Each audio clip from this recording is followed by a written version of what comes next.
ఆంధ్ర రాష్ట్రంలో కూటమి ప్రభుత్వంలో పారదర్శకత అన్ని విధాలా లోపించినటువంటి నేపథ్యంలో చివరికి రాజ్యాంగబద్ధంగా ఏర్పాటైనటువంటి స్వయం ప్రతిపత్తి కలిగినటువంటి రాజ్యాంగ వ్యవస్థ ఎన్నికల కమిషన్ విధుల్లో కూడా రాజకీయ జోక్యం అనేటువంటిది ఎన్నడూ చూడనటువంటి పరిస్థితుల్లో ఈ రాష్ట్రంలో మొట్టమొదటగా నెల్లూరు జిల్లా నుంచే ఈరోజు జరుగుతున్నటువంటి స్పెషల్ ఇంటెన్సివ్ రివిజన్ కార్యక్రమం ఏదైతే ఉందో దానిలో మన ఈ జిల్లా మంత్రి నారాయణ గారు పాల్గొని బూత్ లెవెల్ ఆఫీసర్స్ అందరిని పిలిచి కమిషనర్ని కూర్చోబెట్టి మంత్రి గారు, మేయర్ గారు, డిప్యూటీ మేయర్ గారు, కమిషనర్తో పాటు ఇతర బూత్ లెవెల్ స్థాయి అధికారులు అందరూ కూర్చొని వాళ్ళతో ఏ విధంగా బూత్ లెవెల్కి సంబంధించినటువంటి ఏర్పాట్లు చేయాలనేటువంటి ఒక సమావేశం ఏర్పాటు చేయడం జరిగింది. జోక్యం ఉంటుందా?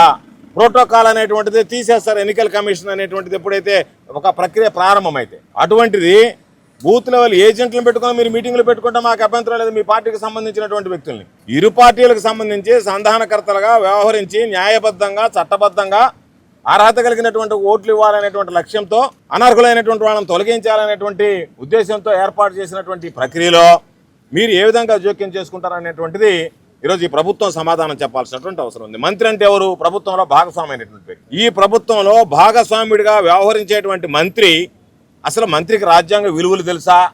రాజ్యాంగ సూత్రాలు తెలుసా? అసలు రాజ్యాంగం పట్ల అవగాహన ఉందా?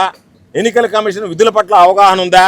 ఏమీ లేకుండా ఈరోజు నేరుగా 22వ తేదీ ఓ సమావేశం నిర్వహించాడు. ఆ రోజు ఆయన పాపం సమావేశం నిర్వహించి మీడియాతో కూడా మాట్లాడేశాడు. బూత్ లెవెల్ ఏజెంట్లకు ఆఫీసర్లకు సంబంధించి నేను సమావేశం ఏర్పాటు చేశాను, వాళ్ళందరికీ దిశానిర్దేశం చేశాను. అసలు నీకు ఏమి హక్కు ఉంటే, ఏమి సంబంధం ఉంటే, నువ్వు ఎవరు కాకపోతే ఎన్నికల కమిషన్కి సంబంధించి విధులు నిర్వహించేటువంటి అధికారులకి నువ్వు వాళ్ళకి మార్గదర్శకాలు ఇవ్వండి, నువ్వు వాళ్ళకి సూచనలు సలహాలు ఇవ్వడం, నీ దిశానిర్దేశంలో వాళ్ళు పనిచేయడం ఏంటంటే మీరు తెలుగుదేశం పార్టీకి సంబంధించి పనిచేయండి అని చెప్పి మీరు అన్యోపదేశంగా మాట్లాడినటువంటి పరిస్థితి ఏర్పడింది.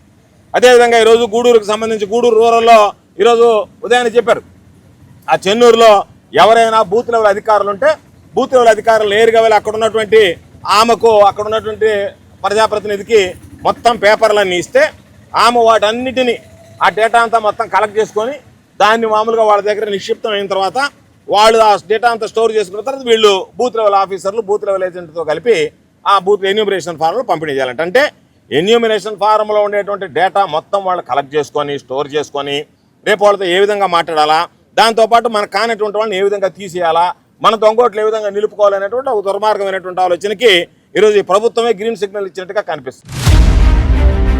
A new dawn rises in Stonehouse-Pate, where dreams take flight and learning finds purpose. Born from the vision of our directors to create a stress-free learning environment where every child grows with confidence, joy and curiosity. A strong IIT and NEET foundation with AI, coding and robotics program, nurturing innovators for tomorrow.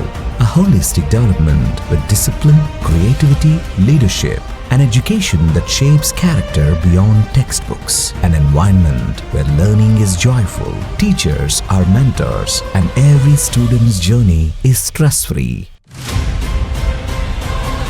Viswasai Group of Schools, educating future-ready minds through stress-free education.